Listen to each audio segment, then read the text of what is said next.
língua portuguesa e vou trabalhar com as atividades voltadas para o 8º ano. Agora falaremos do caderno de número 3, do segundo ciclo. Eu sou morena clara, tenho cabelos na altura do ombro, estou de blusa preta, calça preta e sou baixinha. Vamos lá? Que conteúdos a gente traz nesse caderno de número 3? Os conteúdos dos cadernos 3 e 4 serão sobre gêneros textuais da tipologia argumentativa. Mas antes da gente falar propriamente desses textos, a gente precisa se perguntar: o que é argumentar? Antes de trazer a definição do que seja argumentar, eu vou falar com vocês sobre essa tirinha da Mafalda, né? Mafalda, ela está sempre presente nas nossas atividades da escola. Quem aqui não conhece a Mafalda? É uma criação, um personagem do cartunista Quino, um cartunista argentino. Mafalda é conhecida por ser uma menina crítica e cheia de opiniões, né? Então, nada mais justo do que eu trazer Mafalda para exemplificar a argumentação. Vamos lá? Vamos fazer a leitura? Mas por que eu tenho que fazer isso? Diz Mafalda para sua mãe. Porque eu estou mandando e eu sou a sua mãe. Se é uma questão de títulos, eu sou a sua filha. E nos diplomamos no mesmo dia, não foi? Vamos entender um pouquinho essa tirinha? Vamos lá, né? A mãe de Mafalda solicitou que Mafalda fizesse uma determinada coisa, uma determinada ação. Mafalda perguntou: mas por que eu tenho que fazer isso? E a mãe disse: ora, eu estou mandando e eu sou a sua mãe. Então, esse foi o argumento da mãe para que Mafalda executasse uma determinada ação. Mas aí Mafalda é esperta e ela contra-argumentou, porque ela acredita que simplesmente o argumento de que eu sou a sua mãe não é o suficiente para resolver essa questão. Então, ela contra-argumenta a sua mãe. Ah, então se é uma questão de títulos, eu sou sua filha, eu também tenho um título. E mais, ela acrescenta: nos diplomamos no mesmo dia. O que seria esse diplomar? Né? É porque no ato, na hora do nascimento de Mafalda, né, houve, as duas receberam o título ao mesmo tempo. A mãe de Mafalda, né, passou a ser mãe e Mafalda passou a ser filha. Então elas se diplomaram, receberam, né, essa classificação, essa nomenclatura ao mesmo tempo, né? Então a mãe utilizou um argumento de autoridade, porque eu estou mandando, eu sou sua mãe, e Mafalda contra-argumentou esse argumento dizendo que se é uma questão de título, ela também tem um dela, tá? E que não é mais importante que o da mãe, de acordo com a Mafalda. Então, professora, o que é argumentar? Vamos ao conceito. Argumentar é apresentar fatos, ideias, razões e provas que confirmem uma determinada afirmação, ou seja, uma tese. Guarda essa palavrinha que a gente vai falar sobre ela daqui a pouquinho, ok? Então, argumentar é uma ação inerente à nossa rotina. A gente argumenta o tempo inteiro. Argumentar é como escovar os dentes e tomar banho, por exemplo, porque nós estamos emitindo a nossa opinião, nós estamos apresentando fatos, nós estamos apresentando razões e ideias a todo momento para prevalecer aquilo que a gente realmente acredita que seja, ok? Então vamos ao primeiro gênero textual do nosso caderno 3. O primeiro gênero que eu apresento para vocês é a resenha crítica. Qual é a finalidade comunicativa de uma resenha crítica? Ou seja, qual a intenção, o objetivo de quem escreve uma resenha? Bom, a resenha é um texto de base argumentativa, um gênero textual de base argumentativa, que trabalha com a avaliação de um resenhista sobre um evento cultural, uma opinião, uma avaliação, um juízo de valor sobre determinado evento cultural. Que eventos culturais podem ser esses? Um filme, uma peça teatral, um álbum musical, qualquer outro evento cultural. Você pode ter uma pessoa, um crítico geralmente, que entende um pouco sobre o assunto ou não, né, sobre esse evento cultural, combinado? Bom, eu trouxe aqui a resenha crítica sobre um filme. Não sei se vocês já assistiram ao filme Extraordinário. E aí eu trago a ficha um pouco assim da situação comunicativa que envolve a resenha crítica, tá bom? Bom, quem escreveu a resenha crítica que eu trouxe para vocês foi a Camila Savioli. E aí eu vou lá para a letra D, ó. Em qual suporte circulou esse texto? A Camila Savioli escreveu seu texto e veiculou aonde? No site Pipoca na Madrugada, tá? Quais são as intenções de quem escreve uma resenha crítica? Apresentar uma avaliação positiva ou negativa e influenciar o leitor, ou não, a assistir ao filme. Qual é o público-alvo, né, desse texto? Pessoas que gostam de filme, que procuram esses sites para receber realmente uma avaliação, amantes de cinema, ok? Então, a resenha crítica é esse filme que faz uma avaliação, é esse gênero textual que faz uma avaliação a respeito de um evento cultural. Vamos falar um pouquinho sobre a resenha que eu coloquei na sua atividade 11, ok? Então, vamos lá. Bom, eu vou dividir. Aliás, a maioria dos nossos textos argumentativos, né, da tipologia argumentativa, estão divididos, estão estruturados em 3 partes: introdução, desenvolvimento e conclusão. Então, nós vamos analisar aqui trechos de cada parte para que a gente consiga entender a composição de uma resenha crítica. Combinado? Então, vamos lá. Na introdução a gente tem extraordinário, vai fazer muitos ficarem com vontade de chorar durante o filme e até amolecer os corações mais duros. Eu espero. Eu grifei, destaquei de amarelo essa expressão, eu espero. Por quê? Porque aqui há uma marca de primeira pessoa. Eu, pronome, verbo espero. E o que isso revela nesse texto? Qual é o efeito de sentido que eu espero traz para esse texto, professora? Bom, eu espero uma marca de subjetividade. E o que é subjetividade? É você expressar seus sentimentos e suas emoções. E aí, automaticamente, quando você expressa sentimentos e emoções, você está emitindo um juízo de valor, um julgamento, uma avaliação, tá? Então, aqui, além da resenhista ter se colocado, né, aqui em primeira pessoa, revela subjetividade. E a gente vai ver que a subjetividade é uma marca dos textos argumentativos. Vamos acompanhar. Adaptado da obra de R.J. Palacio, dirigido por Stephen Crosby, a história sobre August Pullman. Prestes a começar o 5º ano em um colégio em Nova York, Aug tem a grande missão de convencer os seus colegas de classe de que, apesar da sua aparência incomum, ele é igual a todos os outros. Essa última informação destacada aqui é importante. Essa é a tese, é o posicionamento que a resenhista traz pra gente e que todas as outras partes do texto vão colaborar para ratificar essa tese, ok? Então vamos lá. Bom, no primeiro parágrafo de argumento, que a gente chama de desenvolvimento, a gente tem: Extraordinário não é só um livro sobre um menino vítima das circunstâncias da vida, com um formato leve, que mistura sentimentos de alegria, diversão e tristeza. A história nos envolve pelo fato de ser real e ter os pés no chão, e de mostrar que é possível enfrentar os nossos problemas, seja lá qual for. O que essa parte destacada em amarelo revela pra gente? A gente tem uma série de adjetivos e de substantivos que expressam opiniões, né? Formato leve, que mistura sentimentos de alegria, diversão e tristeza. Uma história que nos envolve, olha o verbo aí, que também marca uma opinião, nos envolve pelo fato de ser real e ter os pés no chão, e mostrar que é possível enfrentar problemas.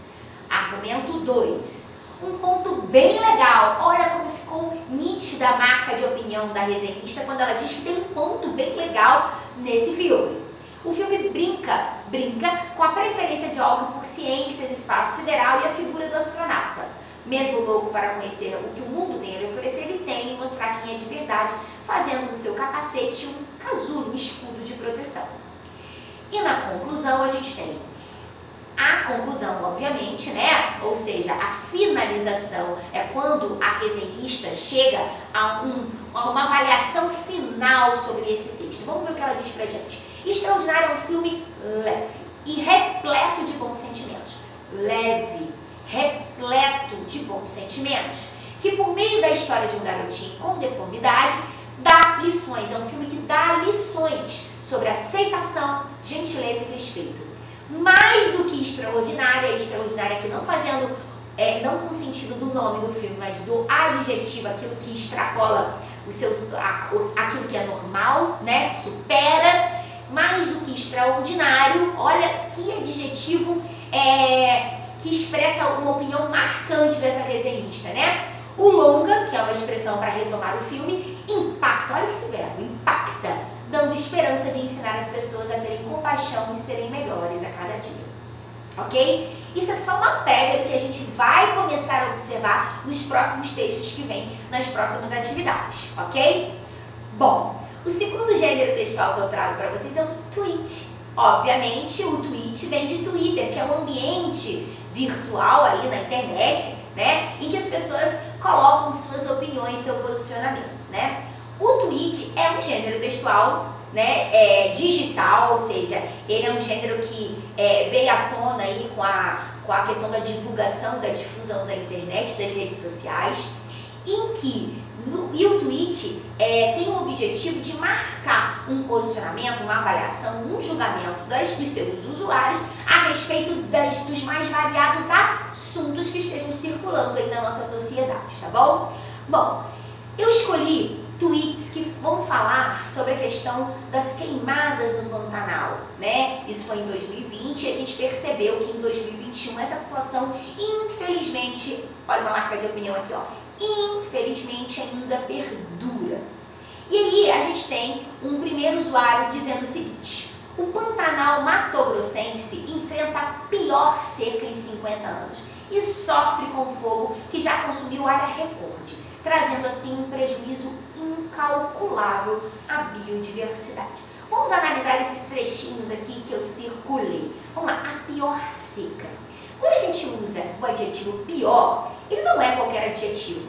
Eu poderia, se eu trocasse pior por o Pantanal Mato-Grossense enfrenta uma difícil seca. Será que difícil expressaria toda a carga emotiva que pior traz? Pior é um adjetivo comparativo de superioridade, ou seja, não existe uma coisa tão ruim que não seja pior, né? Então pior ele é superior à própria palavra ruim, não é verdade? Então assim, pior foi a seleção pelo uso do adjetivo pior, foi exatamente para dar a ideia de que não há nada que possa superar essa seca, ok? Área recorde, a mesma coisa, o recorde, quando você fala em Olimpíadas, você fala, o brasileiro conseguiu o recorde, ou seja, recorde, ninguém ainda superou, ninguém ainda foi mais extraordinário do que esse atleta. Trazendo aqui para o nosso contexto, área recorde, ou seja, nenhuma área foi tão afetada quanto essa das queimadas de 2020 no Pantanal. Então, foi uma área extremamente extensa que foi afetada, trazendo assim um prejuízo incalculável. A própria palavra prejuízo é uma perda, um dano, mas prejuízo tem uma carga emotiva muito maior do que a própria palavra perda, né? E incalculável é aquilo que não se pode calcular, ou seja, gente, é algo assim que a gente não consegue mensurar, não consegue medir. Observem que as escolhas das palavras não foram aleatórias, elas foram exatamente para marcar a opinião desse usuário a respeito desse tema que é tão caro, tão importante para a gente, que é a preservação do meio ambiente. O segundo tweet, também sobre a mesma temática, ele vai trabalhar na mesma lógica, mas eu trouxe outras expressões para vocês. Só esse ano, mais de 10% de todo o território do Pantanal pegou fogo. Isso dá mais de 10 cidades de São Paulo. E eu quase não tenho escutado notícias sobre isso. De novo, eu trago aqui uma marca de primeira pessoa, assim como eu apresentei para vocês lá na resenha. Por que a marca de primeira pessoa é importante? Como eu já falei para vocês, ela revela subjetividade, ou seja, ela revela sentimentos e emoções daquele que está escrevendo, trazendo, obviamente, um posicionamento acerca do assunto. E aqui no final, o usuário diz o seguinte: um vídeo como esse, animais fugindo para não morrerem queimados, é de partir o coração. O que eu falei com vocês sobre a subjetividade? Essa última expressão, é de partir o coração, também revela aí os sentimentos, a emoção desse usuário em relação aos efeitos, né, das queimadas no Pantanal em 2020. Bom, eu gostaria de falar um pouco para vocês, eu estou falando o tempo inteiro marcas de opinião, né? O que são essas marcas de opinião? A gente também pode encontrar o nome modalizadores do discurso, modalizadores textuais, para falar de marcas de opinião. É um nome diferente, mas na verdade são recursos linguísticos que expressam, né, que materializam, ou seja, dão concretude, né, as opiniões, as avaliações, aos julgamentos dos falantes ou dos locutores a respeito de um determinado tema, tá? Então aqui, ó, a modalização diz respeito às intenções, aos pontos de vista do produtor da mensagem. É através desses recursos modalizadores, desses recursos linguísticos, em que a gente consegue obter, perceber julgamentos, opiniões sobre o conteúdo que é dito ou escrito. E esse locutor, esse interlocutor que está escrevendo ou que está dizendo, ele traz pistas, instruções para a gente reconhecer os efeitos de sentido daquilo que ele está produzindo. Então vamos conhecer um pouquinho dessas marcas, ok? Eu trouxe para vocês aqui 4 marcas muito utilizadas nos textos argumentativos. Vamos falar um pouquinho sobre os modos verbais, né? A gente tem 3 modos verbais: o indicativo, o subjuntivo e o imperativo. Cada um deles traduz um sentido para aquele verbo. Todos os verbos que estão no indicativo, por exemplo, eles dão uma ideia de certeza. Eu coloquei um exemplo para vocês. A moça sairá à noite. É certo de que ela sairá, tá? Subjuntivo expressa uma dúvida, uma possibilidade. A gente não sabe se aquela ação será executada. É possível que a moça saia à noite. Ela vai sair? Não sei. É possível. Imperativo a gente já viu quando a gente falou sobre propaganda, né? É um modo verbal que pode expressar ordem, conselho, súplica, recomendação. E aqui eu trago o exemplo: sai agora, expressa uma ordem, tá? Então percebam as ideias que são expressas por cada um desses modos. A gente também tem verbos e substantivos fazendo esse papel. Aí eu coloquei um exemplo muito interessante, que é muito comum nos noticiários, quando o assunto é sobre greve ou manifestações populares. Manifestantes ocuparam a Câmara de Vereadores. Baderneiros invadiram a Câmara de Vereadores. Vamos entender um pouquinho? Manifestante e baderneiro são 2 substantivos.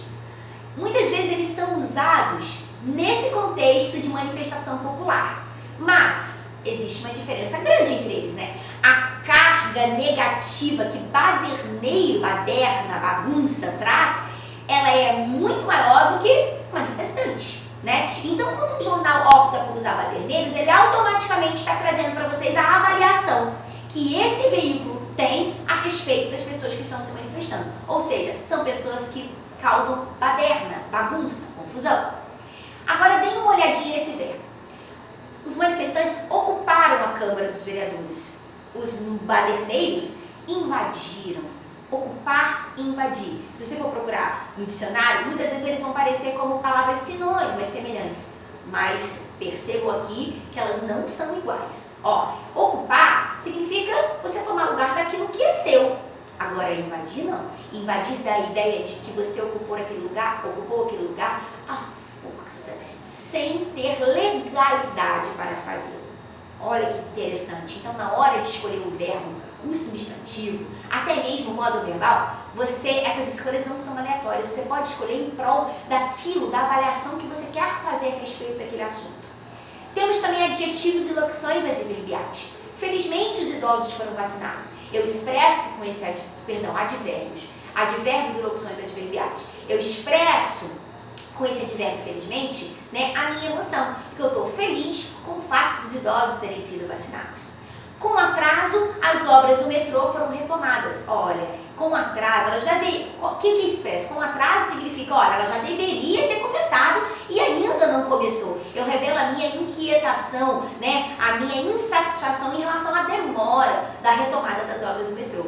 Olha quanta coisa a gente pode perceber com essas pistas linguísticas, né? E por último, os adjetivos. Corinthians vence o Cruzeiro com um pênalti polêmico e torna-se líder. Polêmico? Polêmico é, no mínimo, algo questionável. Será que realmente aquele pênalti valeu? Então, quando eu falo que o pênalti é polêmico, eu expresso a minha opinião, a minha avaliação a respeito daquele pênalti. É grave a situação das queimadas que podem destruir o Pantanal. É grave, perceba. Não é difícil, é grave. É um adjetivo que vai marcar aí a minha avaliação a respeito, né, infelizmente, aí novamente, uma outra marca de opinião, das queimadas no Pantanal, ok? Então, gente, é isso. Eu agradeço a presença de vocês virtual, né, acompanhando essa aula que revela aí as questões das atividades 11 e 12 do Caderno 3. Muito obrigada, até o próximo vídeo.